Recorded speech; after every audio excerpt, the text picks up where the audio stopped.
Hello my friends, Simon of the Board A-Hole here, and as you can already tell, Simon, your voice is a little bit lower than recently. Well, I'm going to tell you the deal. We're going to do some housekeeping. Of course, it's the holidays, so one, everyone from WhatCulture Wrestling is away, taking a much-needed break, as they should do. 'Tis the season. But also two, I'm on my own Christmas adventures, and it's very early morning where I am, and many people may still be asleep. But the train has to keep on rolling, so I am still coming at you to give the good bits and up and the bad bits are down. When it does come, I was about to say the last SmackDown of the year. It's not the last SmackDown of the year. That's next week. How the hell do I keep this job? So again, just to make it very clear, I shall be editing this week's ups and downs, which is why it looks so crappy. And do you know how this episode started out? Of course you do. We've been doing it for a lot of 2022. Here came the bloodline. And it was mostly the usual stuff with Paul Heyman telling us that later on the Usos would defeat Hit Row. And I was like, yes, Paul, we're all aware of that.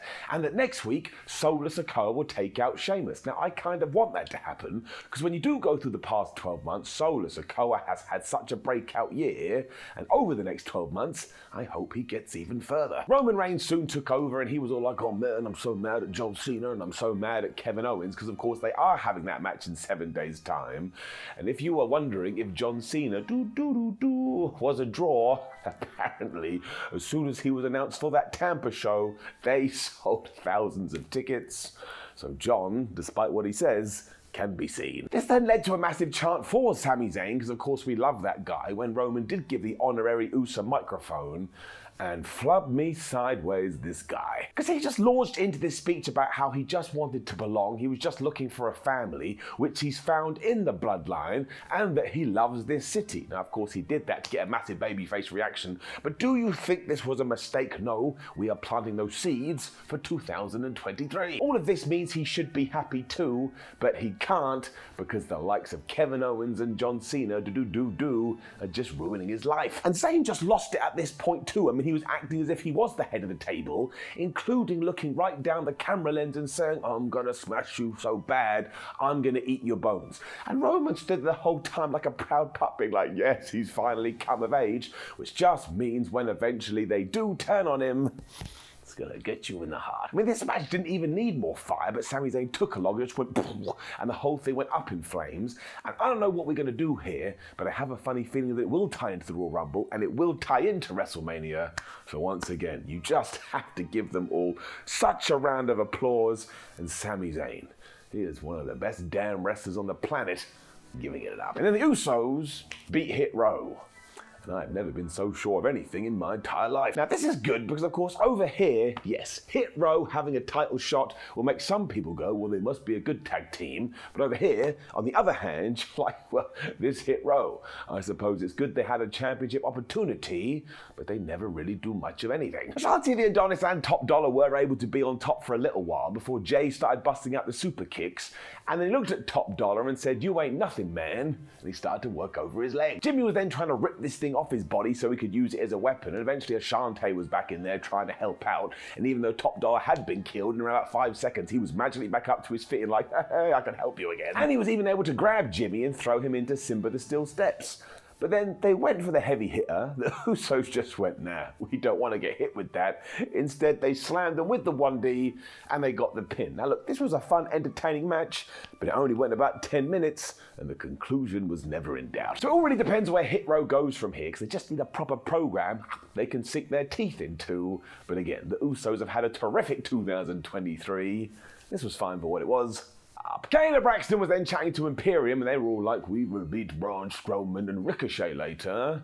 And I was like, yeah, I assume that's what you were going to say.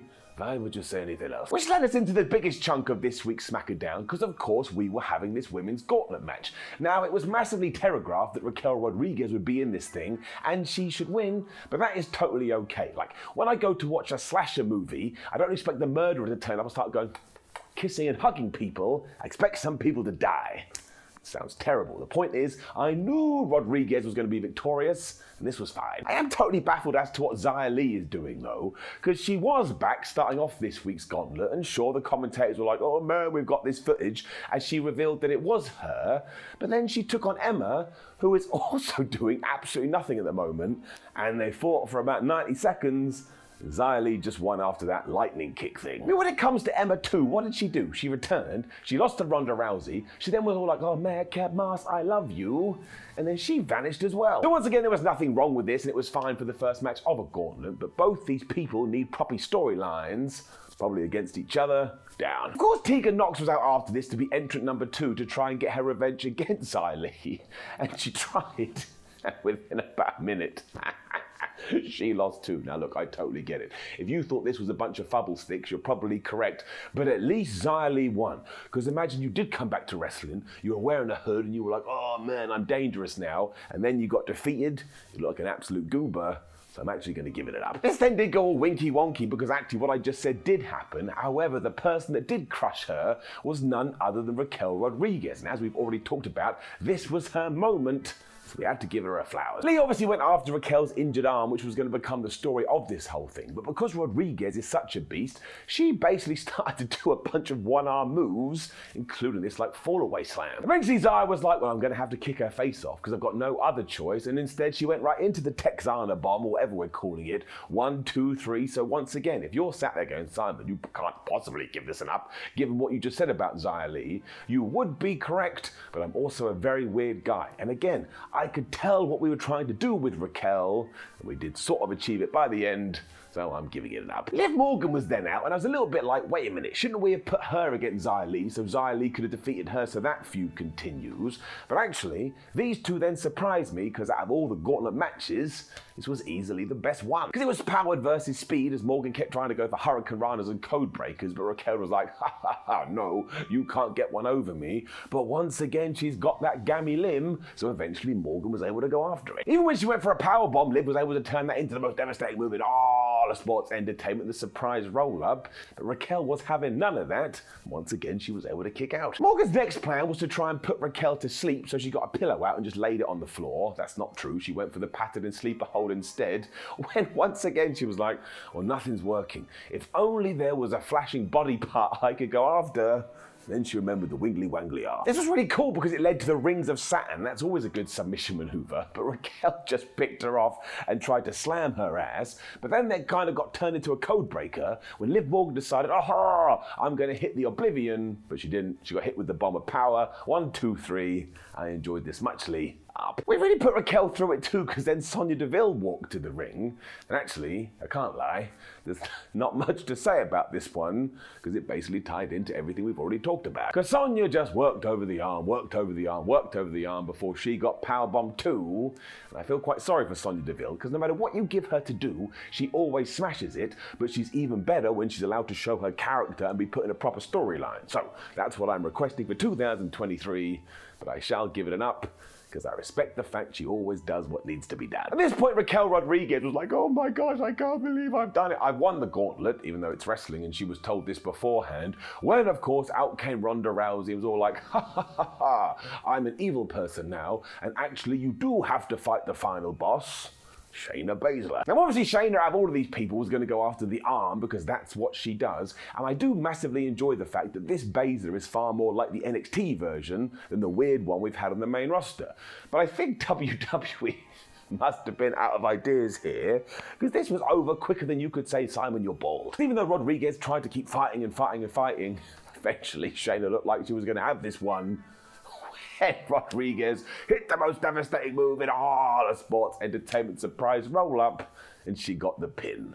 That was a little bit pointless. It doesn't mean I'm in between a rock and a hard place, because once again, I actually like the fact that we did give Raquel Rodriguez all of this, but we shouldn't be doing this to Shayna Baszler. She's too much of a badass. But hey, it's my show, and there's no editors today, so I'm giving it up for the idea, well executed, but I'm giving it down, because I don't want Shayna to lose so fast. Bray Wyatt was then out after this.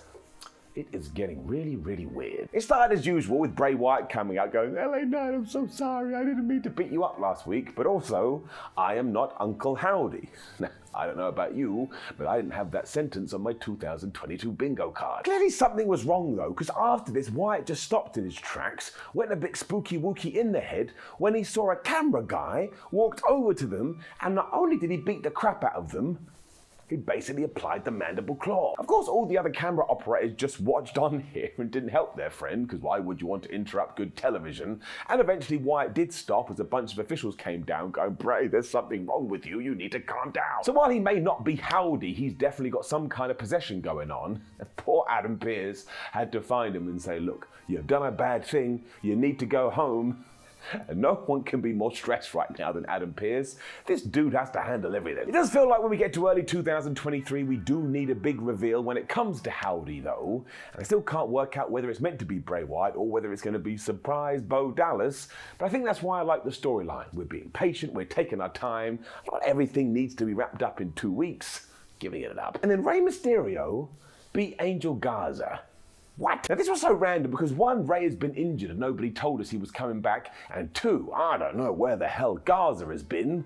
I thought he'd fallen down a well or something. The whole point was though that Karrion Kross and Scarlett were watching this from afar and probably going tick tock the whole time. Honestly, fair play to these two. They only had about 3 minutes but they totally smashed it. And Angel did start by going, Rey Mysterio, you're so small, like this is 1997 or something, when Mysterio just hit his go button. And I will never be able to understand it. He is like 45, 46, 47 years old, and he just flies around the place with such ease.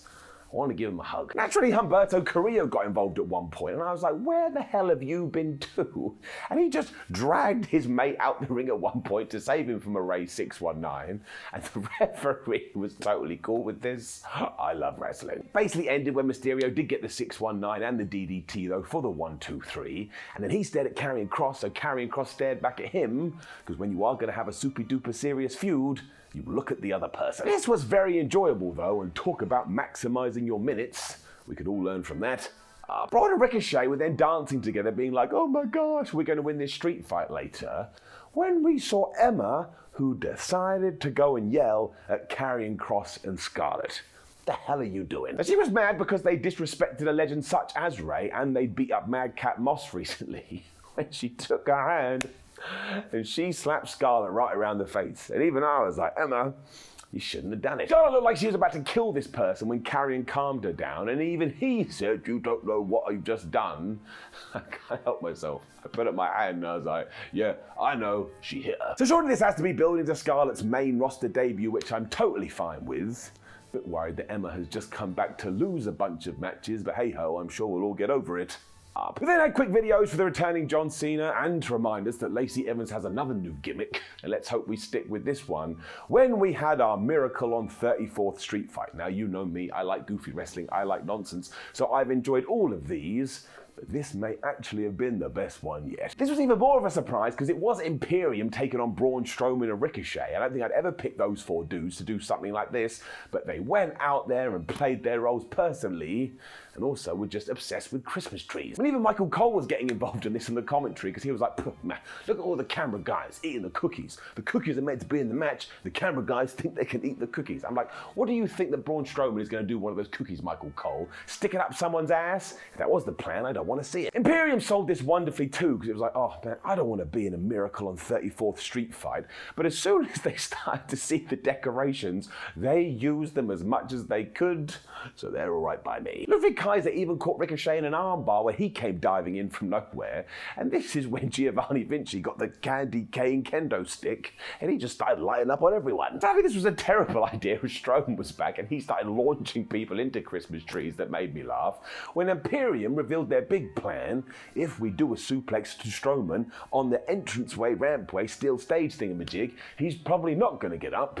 They were 95% correct. He also buried him under even more trees. It was like a Christmas tree graveyard as Ricochet came off with this springboard and Kaiser hit him so hard in the back with a chair, even I went down. That's right. I was just sat in a chair and I fell on the floor. People were like, what is wrong with you? And I was like, you didn't see it. It then went totally wacky, so my heart was just beating with joy because they went to open a present for some reason and a ballerina came out. And when they went to open another one, it was the New Day. So I popped straight away because I love these two. But given they were dressed as nutcrackers, they just hit Imperium right in the balls. And I need you to know this. You will never understand how much I love Xavier Woods and Kofi Kingston. They totally get it. You then heard Raw in the background because Braun Strowman was back to beat everybody up. But because Ricochet was totally dead at this point, he got some mistletoe and he dragged Rick's lifeless body to Samantha Irvin, and she told the ring announcer to give him a kiss. Now, if you're not up on your backstage news, you probably didn't know these two were dating, so you'd be like, well, this is the strangest thing I've ever seen. But she did kiss Ricochet, who all of a sudden just went, and he had all his HP back.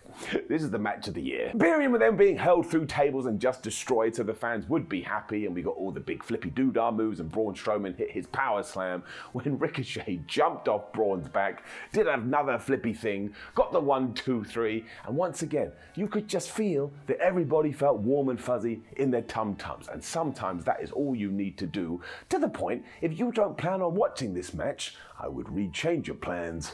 I am giving it an up. Gunther will also be back next week and he'll be super mad like, you couple of buffoons, how did you let this happen? I thought this was a very entertaining episode of SmackDown, especially because it was pre-taped. They just tried to make it enjoyable.